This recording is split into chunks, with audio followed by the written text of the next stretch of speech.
You think it helps you, but in reality, it's slowly killing your discipline. That's the trap most people fall into.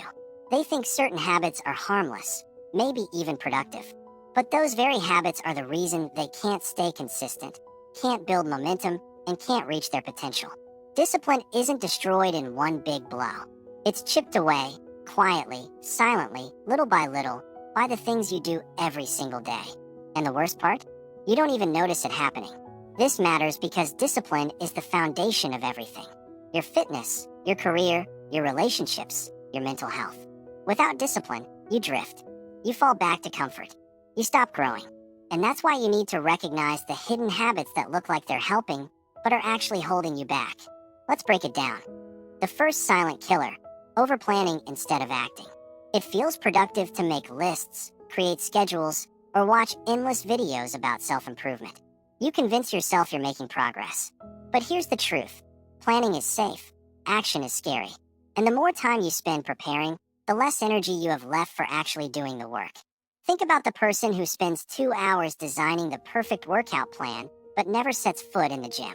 Or the student who color codes their notes for hours, but never studies. That's not discipline. That's avoidance disguised as productivity. The second killer, rewarding yourself too early. You've probably told yourself, I'll work for 30 minutes, then I'll check my phone. Or, I deserve a treat because I did something small. Sounds harmless, right? But here's what happens. You train your brain to expect pleasure for the bare minimum. Over time, discipline fades because your focus shifts from the process to the reward. Imagine planting a seed and immediately digging it up to see if it grew. That's how most people treat their goals. Discipline dies when you celebrate too early. The third killer, comfort disguised as self-care. Now don't get me wrong, rest is important.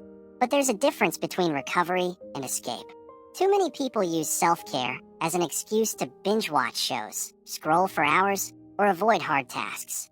They tell themselves, I'm just taking care of my mental health. But in reality, they're avoiding discomfort. Real self-care sometimes means forcing yourself to do the hard thing. Going for the run, writing the page, having the difficult conversation. Because growth lives outside of comfort, not inside of it. And the fourth killer, waiting for motivation. You think, I'll start when I feel ready, when I'm in the mood, when life calms down. But here's the truth, you'll never feel perfectly ready. Discipline is built by acting without motivation, not because of it. If you only move when you feel like it, you'll stay stuck forever. Think of it like brushing your teeth. You don't need motivation for that. You just do it. Discipline thrives when you stop asking yourself how you feel and start focusing on what you need to do. So here's the takeaway. Discipline doesn't die because of one big mistake. It dies slowly, through the little choices you justify every day.